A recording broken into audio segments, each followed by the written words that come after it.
हूं आपके साथ राहुल सौमित्र।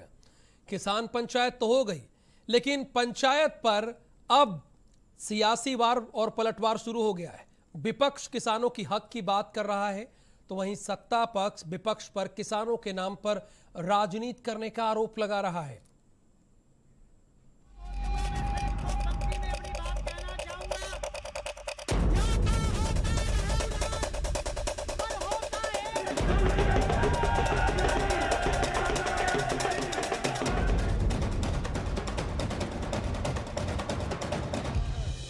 मुजफ्फरनगर में हुई किसान महापंचायत पर सियासत तेज हो गई है।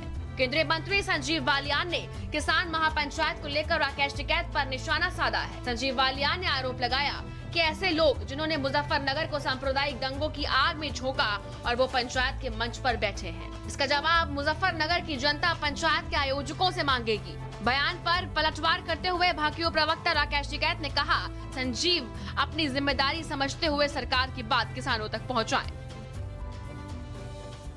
सरकार चल रही है 2012 से 17 की, जिस सरकार को वापस लाना चाहते हैं और जो नारे लगवा रहे हैं, यही सबसे पहले आप एक बात पूछिए कि मुजफ्फरनगर दंगों के दौरान, दंगों से पहले महापंचायत किसने बुलाई थी? टिकैत साहब ने महापंचायत बुलाई थी। कल हमारे ऊपर आरोप लगा रहे हैं महापंचायत बुलाने वाले 1 तारीख की भी टिकैत साहब थे, उसके बाद पीछे हट गए थे। 7 तारीख की महापंचायत के ट्रैक्टर चलाते हुए उनके ही फोटो हैं। तो सबसे पहले उस सरकार के खिलाफ उन्होंने मोर्चा खोला था। तो 2012 से 17 का दौर आज भी उत्तर प्रदेश भूला नहीं है। हमारे इशू हैं, उन इशू को सोल्व करवावे। जैसे दूसरे लोग बीजेपी में रहते हुए किसान के पक्ष में बोल रहे हैं, जो एमपी एमएलए विधायक किसानों के पक्ष में नहीं बोल लगा, तो जनता उसका ध्यान रखेगी। संजीव बालियान को किसानों के पक्ष में आना चाहिए, जनता ने उनको वोट दे रखी है। हमारी भारत सरकार से बातचीत करवावे, जैसे वरुण गांधी ने कहा, सतपाल मलिक ने कहा है। तो ऐसे ही जो किसान विचारधारा के लोग सरकारों में शामिल हैं, उनकी बड़ी जिम्मेदारी ये बनती है कि वे आगे आए, सरकार उससे कहें कि किसानों से बातचीत शुरू करो, जो मसले हैं इनका समाधान करो।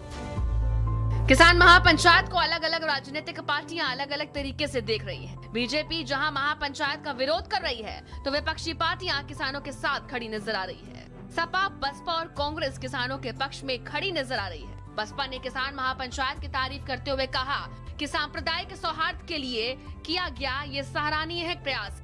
तो वहीं सपा मुखिया अखिलेश यादव ने किसानों को एक साथ खड़े होने के लिए बधाई दी है। वहीं किसान महापंचायत पर सीएम योगी का कहना है कि महापंचायत के दलालों को दर्द हो रहा है। बीजेपी ने किसानों के लिए काम किया है। न्यूनतम समर्थन मूल्य पर धान खरीद में भी प्रदेश में नए कीर्तिमान स्थापित हुए हैं, जहां वर्ष 2012 से 17 की अवधि में 14,87,000 कृषकों को 17,119 करोड़ रुपए का भुगतान हुआ। वहीं वर्तमान सरकार के समय में 31,88,000 किसानों को अब तक 37,885 करोड़ रुपए का भुगतान किया जा चुका है। मैं बधाई देता हूं किसानों को जो एक साथ इकट्ठे खड़े हो गए हैं। किसानों का सम्मान भारतीय जनता पार्टी को करना चाहिए। किसानों का अपमान देश नहीं स्वीकार करेगा।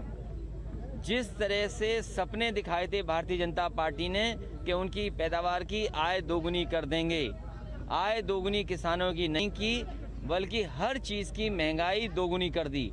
सरकार को इसका जवाब देना चाहिए, किसानों का सम्मान करना चाहिए और तीनों कानून जिसके लिए किसान इतने दिनों से संघर्ष कर रहे हैं, वो कानून वापस होने चाहिए। मुजफ्फरनगर में हुई किसानों की महापंचायत के बीजेपी को सत्ता से हटाने का ऐलान किया, तो वहीं विपक्षी दलों को मंच पर जगह न दिए जाने से विपक्षी दलों की चिंताएं बढ़ गई हैं। अब देखना ये होगा कि किसान महापंचायत का कितना फायदा किस पार्टी को मिलता है। ये तो आने वाला वक्त ही बताएगा। रिपोर्ट, भारत समाचार। आरक्षण और नियुक्ति की मांग को लेकर 69,000 शिक्षक भर्ती अभ्यर्थियों का धरना लगातार जारी है। हक के लिए अभ्यर्थियों की लड़ाई अब और भी